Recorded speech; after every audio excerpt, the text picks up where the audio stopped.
राजधानी रायपुर में national Herald मामले को लेकर कांग्रेस ने विरोध प्रदर्शन किया। पंडरी में बड़ी संख्या में कांग्रेस नेता और कार्यकर्ता पहुंचे और कांग्रेस नेता नारेबाजी करते हुए भाजपा कार्यालय घेरने आगे बढ़े। पूर्व मुख्यमंत्री भूपेश बघेल, नेता प्रतिपक्ष चरणदास महंत, कांग्रेस अध्यक्ष दीपक बैज भी मौजूद रहे। इस दौरान पूर्व मंत्री अमरजीत भगत, पूर्व विधायक अनीता शर्मा, विकास उपाध्याय समेत कांग्रेस एनएसयूआई नेता और कार्यकर्ता प्रदर्शन में शामिल थे। मेकहारा चौक के पास कार्यकर्ताओं की पुलिस से धक्का मुक्की हुई। कार्यकर्ता बैरिकेड्स तोड़ते हुए आगे बढ़े। हालांकि कुछ देर बाद पुलिस ने प्रदर्शनकारियों को रोक लिया। नेशनल हेराल्ड केस मामले में कांग्रेस को एक बड़ी राहत मिली है और कांग्रेस इस चीज़ को सच्चाई की जीत बता रही है। हम अभी पंडरी स्थित कांग्रेस के इस प्रदर्शन में है जो भारतीय जनता पार्टी का 1% घेराव करने के लिए निकली हुई है और भारी संख्या में कांग्रेस के पदाधिकारी पर मौजूद हैं जो भारी संख्या में यहाँ पर मौजूद है जो इस चीज़ों को बता रही है और सभी कांग्रेस के बड़े नेता यहाँ पर मौजूद हैं। सामने की बात करें एजाज ढेबर, प्रमोद दुबे, कुलदीप जुनेजा, पंकज शर्मा और पूर्व मंत्री शिव डहरिया मौजूद हैं। देखिए, सत्य परेशान हो सकता है पर पराजित नहीं, और सत्यमेव जयते। आज ये साबित हो गया ये शब्द कि राहुल गांधी से पूरी केंद्र की सरकार डरती है। आज जो ईडी, सीडी, वीडी का जो दुरुपयोग किया जा रहा है, ये सिर्फ दिल्ली में नहीं पूरे देश में किया जा रहा है। इसका कांग्रेस आज देख लीजिए। आज कांग्रेस पार्टी ने यहाँ पर जो वहाँ पर हम लोगों को हाई कोर्ट से राहत मिली है, राहुल जी को और सोनिया जी को, ये इसके लिए यहाँ पर आज पूरे एक जश्न का माहौल है, क्योंकि महात्मा गांधी जी ने कहा कि सत्य परेशान हो सकता है मगर पराजित नहीं।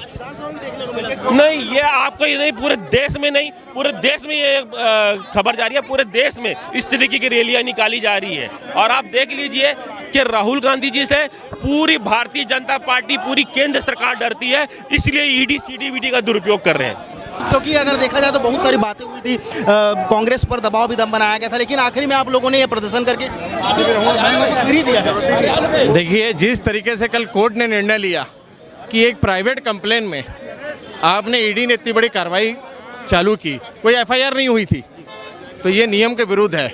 ईडी अपने दायरे के बाहर जाके काम कर रही है। कहीं ना कहीं नरेंद्र मोदी, अमित शाह का प्रेशर है और ये विपक्ष को दबाकर ये कोशिश कर रहे हैं कि हम अपनी पार्टी को और आगे ले जाएंगे या कहीं ना कहीं विपक्ष को डरा देंगे। तो विपक्ष का एक एक कार्यकर्ता, इनके जितने भी हथकंडे हैं, उनके खिलाफ लगातार लड़ाई लड़ता रहेगा। आज सड़क पर हम उतरे हैं, बीजेपी कार्यालय का घेराव करने जा रहे हैं। केस में तो पूरा साफ, बिल्कुल, और कोई केस था ही नहीं।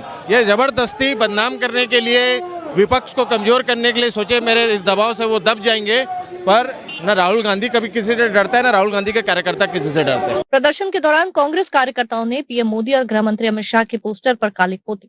बता दें, ये प्रदर्शन नेशनल हेराल्ड मामले को लेकर किया गया। कांग्रेस नेताओं का आरोप है कि नेशनल हेराल्ड मामले में राजनीतिक द्वेष के तहत कार्रवाई की जा रही है, लोकतांत्रिक संस्थाओं का दुरुपयोग हो रहा है। प्रदर्शन को देखते हुए इलाके में सुरक्षा के कड़े इंतजाम किए गए थे। भारी पुलिस बल भी तैनात रही। भारतीय जनता पार्टी, केंद्र की सरकार, मोदी सरकार ने हमारे नेता राहुल गांधी और सोनिया गांधी जी के ऊपर मनी लॉन्ड्रिंग का मामला जो फर्जी रूप से चला रहे थे, कोर्ट ने माना कि ये बिल्कुल भी गलत है। ये बदले की भावना से ये कार्रवाई है और साथ ही ये जानबूझकर राजनीतिक द्वेष से की गई कार्रवाई है। ना ही मनी लॉन्ड्रिंग का मामला बनता है, ना ही मनी ट्रांसफर का मामला बनता है, ना आपराधिक रूप से आय अर्जित का मामला बनता है, ना कोई एफआईआर है। तो पूरे तरह से इस मामले को सुनवाई करना ही मुनासिब नहीं समझा। कहीं ना कहीं देश की जनता जान रही है और इसलिए कांग्रेस पार्टी, हमारे नेता राहुल गांधी जी ने कहा, खड़गे जी ने कहा कि सत्यमेव जयते। पूरे देशव्यापी प्रदर्शन हो रहा है। भारतीय जनता पार्टी के जो झूठ है वो खुल चुका है। राउजनी कोर्ट में जिस प्रकार से सत्य की जीत हुई है और 12 साल तक के हमारे शीर्ष नेतृत्व श्रीमती सोनिया जी, आदरणीय खड़गे जी, आदरणीय राहुल जी, इसको बदनाम करने का जो षड्यंत्र ये लोग कर रहे थे, 12 साल तक के खूब बदनाम किए। 2000 करोड़ का घोटाला है, 5000 करोड़ का घोटाला है, लेकिन आज राउजनी कोर्ट ने उसे संज्ञान लेने से भी इनकार कर दिया। इस लायक भी नहीं है। लेकिन किस प्रकार से हमारे नेताओं को 12 साल तक बदनाम करते रहे। पूरे देश भर में इसी प्रकार से विपक्ष के नेताओं को टारगेट करके डराने का काम, धमकाने का काम, जेल भेजने का काम फर्जी तरीके से वो कर रहे हैं। वो स्पष्ट हो गया है। भारतीय जनता पार्टी चेत जाए कि इस प्रकार की झूठ है वो नहीं चलेगा। जो देश के लिए पूरे संपत्ति पूरे जीवन समर्पित करने वाला परिवार गांधी परिवार, उसको बदनाम करने चले थे, लेकिन आज मोदी शाह की सरकार पे एक करारा तमाचा पड़ा है। राहुल जी कोर्ट ने जो फैसला है वो सबसे बड़ा तमाचा है। क्या लगता है छत्तीसगढ़ में भी ऐसे हो रहा है? छत्तीसगढ़ में भी यही कर रहे हैं। आज के कोर्ट में हुआ क्या, जो व्यक्ति फरार है उसको 164 के बयान कराने ले गए थे आईओ, और जब वकील ने उसको कहा कि ये तो फरार व्यक्ति है तो ऐसा भागा कि मिल्खा सिंह भी शायद शर्मा आ जाए, इतना तेजी से सरपट भागे।